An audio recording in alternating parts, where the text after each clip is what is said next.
He's typical of British management, he is. 3 hours a day, 4 days a week. Last on the job, first off it.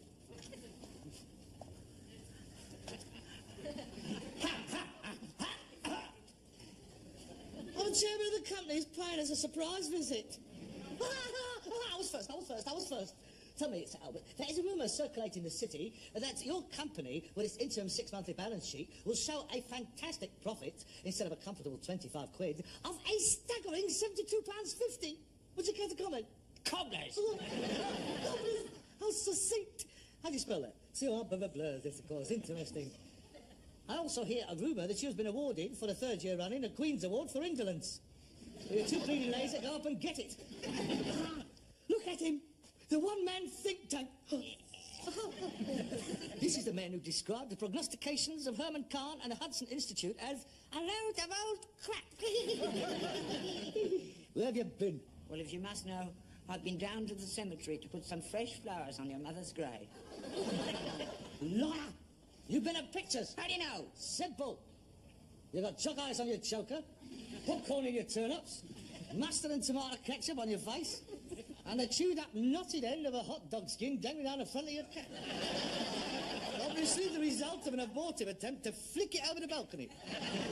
The game is up, Sir Albert. I advise you not to try anything foolish. Watson searches Harris for a cyanide pill. A right clever little dick, ain't ya? Well, it's obvious, isn't it? Every time he goes to pictures, you comes back home in a mess. Dirty, dirty.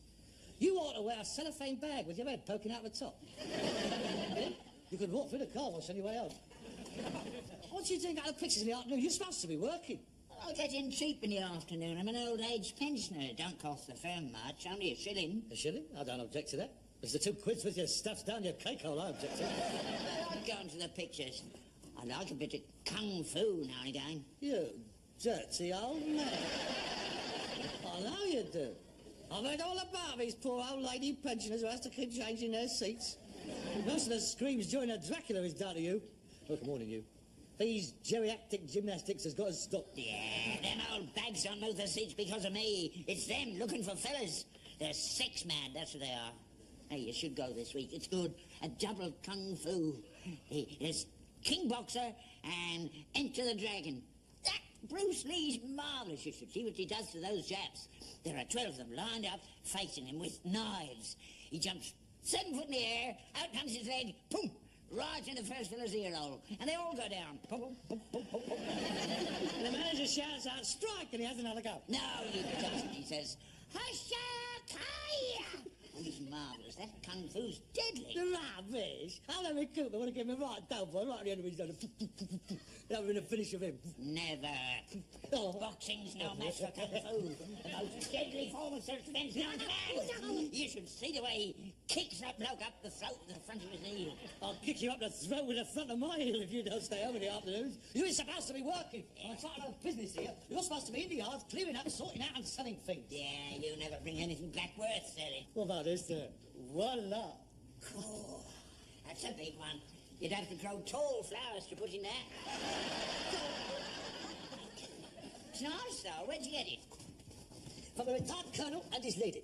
That was given to his grandfather in 1893 by the last Empress of China in exchange for 3 bottles of Dr. Collis Brown's chlorodyne mixture.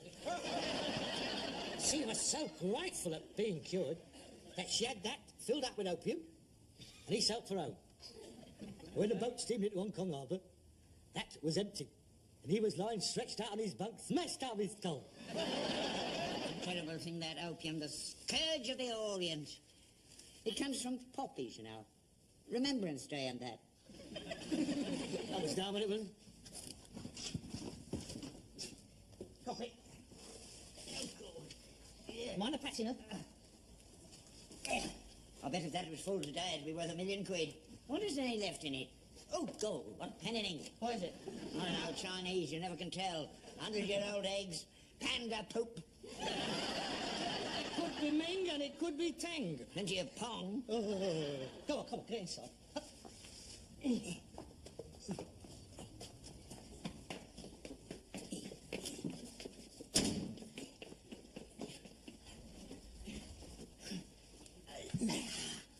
Oh, it's beautiful.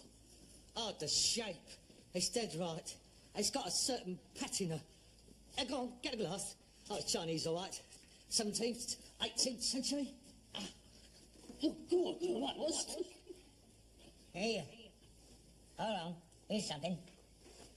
H-A-N. Han. Han? Han? Han? Han? Han? Han? The Han dynasty. Oh, God. It's older than I thought it was. Han. That's where that princess come from. The one in the jade suit. Oh, it's got to be 1,000 years old. That could be worth a small fortune. Here, hang on, there's more. L-E... Lee. Lee, that's Chinese, Lee. No, it's not. It's Han Lee. That's near Stoke-on-Trent. It can't be. That's ours. That's where all the cars come from. And the biggest bog makers in Britain up there they are. And these staffs. He said it come from a summer palace in Peking. A picture palace in Barking. That's as far east as that's been. Half full of sand to put your dog ends in. How much did it cost you? Mind our business. Quid? 30 bob? Well, it cost me. It's well worth it. I mean, it's a beautiful piece. It could be very valuable. I mean, several British porcelain factories made such pieces as this during the vogue for Chinese art in the 19th, 18th century. Lowestoft, Worcester, Chelsea. Not Hanley. Bogs, they make. It didn't only make bugs. I mean, by no stretch of the imagination can that be classified as a bug. Could be a Poe. How can it be a Poe? He would have to stand up on a chair to use it, would he not? Well, it could be a Poe to go under a tall bed. Have a danger of falling in with an antique, that, wouldn't it? Now, if anything, it is a stem ginger jar.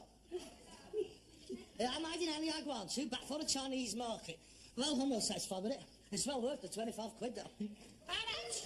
Bob. You gave 25 quid for that load of old rubbish? Yeah, that's nice. We're taking that load of old rubbish up to Sotheby's. Nigel gets a couple of hundred for it. Hello. Don't take long for the news to get round the art world, does it? The stem ginger jar collectors is on the march. Now, Harold, don't do anything stupid. Don't let it go for anything under 30,000.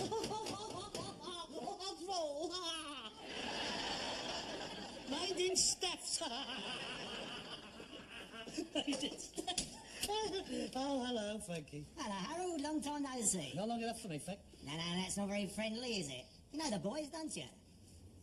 What do you want? Oh, just a little friendly chat. I've got a little proposition to put to you. Not interested. Goodbye. Do you want to try shutting it again? What do you want, Frankie? I'm busy. I told you, a little business proposition. I'm going to make you an offer you can't refuse. You got to pictures too much, Frank. Oh, Skassin Harold is a good boy. I don't conduct business on the doorstep. The boys might get a feeling they're persona non grata. They wouldn't know what it meant. No, but I can tell you. And a very sensitive. Do yourself a favour, Harold.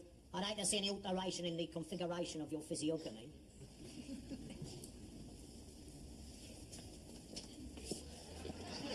Sorry, mate. Mr. Steptoe. Nice to see you again. Yeah. Oh, what a lovely home you have. When did you get out? This morning. You didn't mind me bringing the boys round, did you? I've been regaling them about all the lovely things you have here. They couldn't wait to see them. Isn't our lovely home, boys? Lovely. Right connoisseurs, these boys. Yes. Very appreciative they are, too. Very knowledgeable. Always got their noses stuck in country life. What do you make of this, Robin? Here! It was a plate. There, you see, they know. Oh, yes, exquisite. Beethoven, isn't it? Eric, your favourite composer. Butterfingers.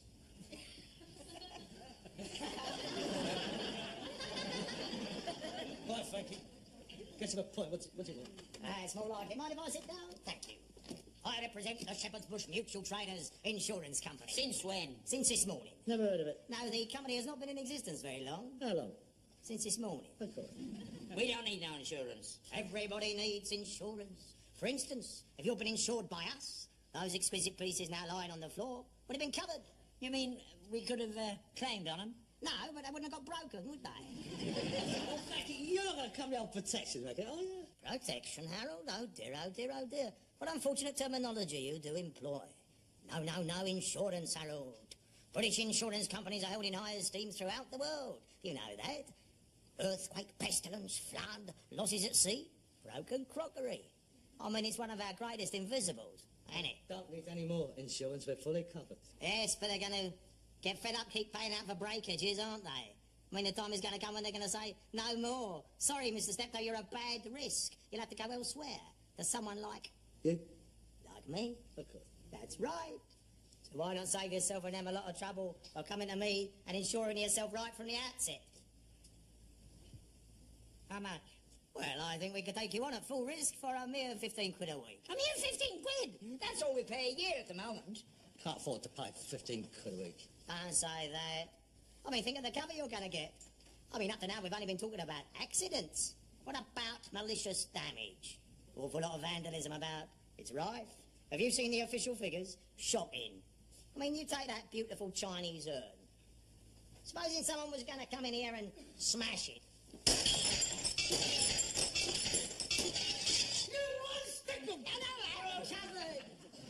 And there again, we also insure you against personal accidents. No, look! Oh!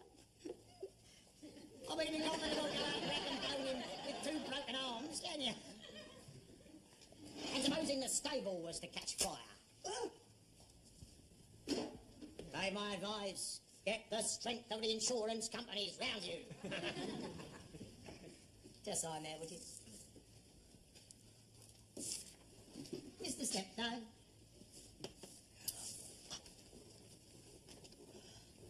£15, please. Plus a VAT.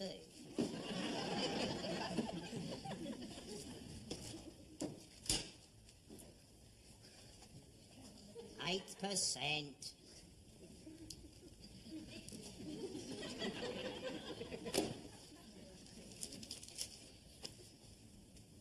Will you settle for a quid? Sure.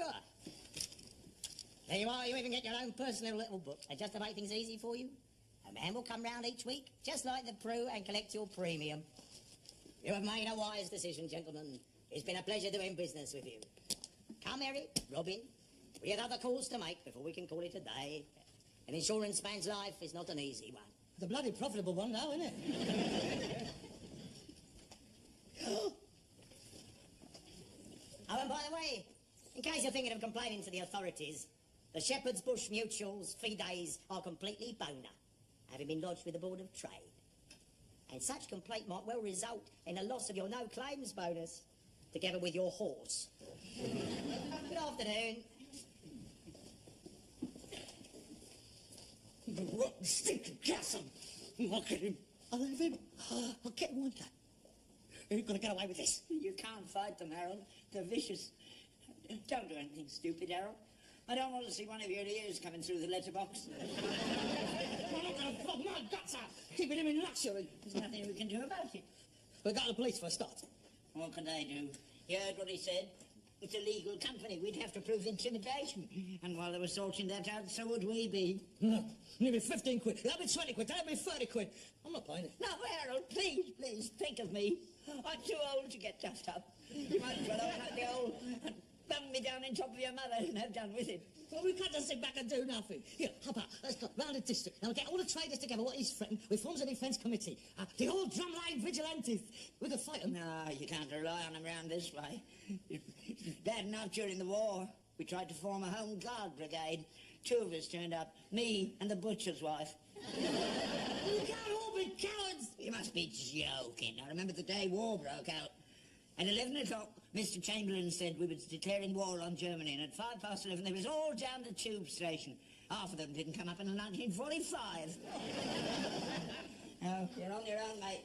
You won't get any help from them. We just can't sit back and let a whole bunch of thugs tell us to know. Wait a minute. That's it. There is something we can do. What? I saw a film once with the 7-something. Oh, I remember that. James Mason was in it. He whacked this bird across the knuckles and said, Francesca, you'll never play the Joanna game. No. Wasn't that? That was a foreign film. The 7-year itch. No. They're not foreign than that. That was Japanese. Yeah, that's it. Was the 7 Dwarfs? The 7 Samurai. That's the one. Who was in it? Who cares who was in it? There was a tough samurai. Toshimo Mifune, that's it. Never heard of him. Oh, you must have done. He was a most magnificent man in the flying machine. And then there was, how was it matter? They were in a similar situation, what we is faced with today. Now, there was this medieval Japanese village, and they were constantly being looted and pillaged by this band of outlaws. You know what they done? No. What? They sent a bloke out to our mercenaries to protect them. The 7 samurai. What are they? Japanese warrior. I was wandering around the countryside, hiring their services. Oh, a bit like a security corps. Similar, yeah. Anyway, they come to this village to organise their defences, and they knock 7 bells out of all these bandits. And everybody lives happy ever after, except the samurai. They got killed. But we won't tell them that bit. They wouldn't have got killed if they'd known about kung fu. Oh, of course, so will you stop going on about kung fu? Well, how much did it cost them? Oh, it was very cheap in those days. It was a bowl of rice a day and a free go at the best-looking bird in the village. Out of luck round here, the best we can offer them is Dolly Clackett, and she's been offering it for years. Even to me. Well, that's what we've got to do. We've got to fight fire with fire. We're going to hire our own samurai. Yeah, but there's no Japs living around here. We might get a few Gurkhas. Also get some strong-armed boys in from the scrubs. Yeah, they can live in. And when Frankie Barrow and his boys come round, they'll tear them to pieces. No. That's no use. Why not? That costs too much money. You can't buy muscle cheap these days. Well, it's a good idea, though. You leave it to me. I'll find someone. You? Who? I've got friends. I'll sort something out. See you later. Who's you going to get? You'll see Frankie Barrow. You won't know what hit him.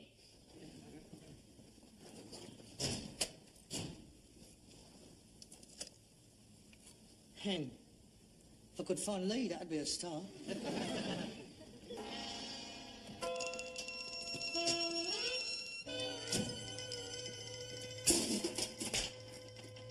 you have a good day? Yeah, well, I suppose. There's a bit of guilt on this one. Nothing happened to you then? What do you mean? You weren't duffed up by Frankie Barrow's mob? No? Well, that's good, because today's collecting day. Eric and Robin came round this morning. You pay him? No, I told them to get stuffed. They said they'd be back. Team-handed until the old place over. Oh, well, that's it then. I'll ring the hospital and book us a couple of beds. What have you got to a thing like that for? A week ago, you promised you'd get a mob in. And what's happened since? Nothing. We're defenceless. Have a good mind to get one in before they do. Oh, well, perhaps if I apologise. I could offer to pay double. Do you want to meet them? Who? My boys, they're here. They're inside. They can't wait to get stuck in. Oh, thank God for that. The big boys, are they? Oh, they're tough, you know, very. Yeah, Frankie Barrow won't know what day it is. Come on in, Salo. Yeah, just give us a second. Dads, I want you to meet me son.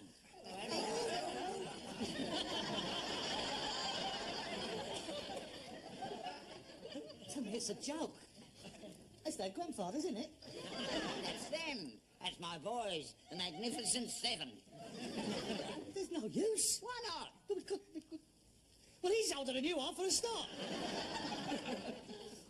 I'll go ring the police. Hello. Too late. They're here.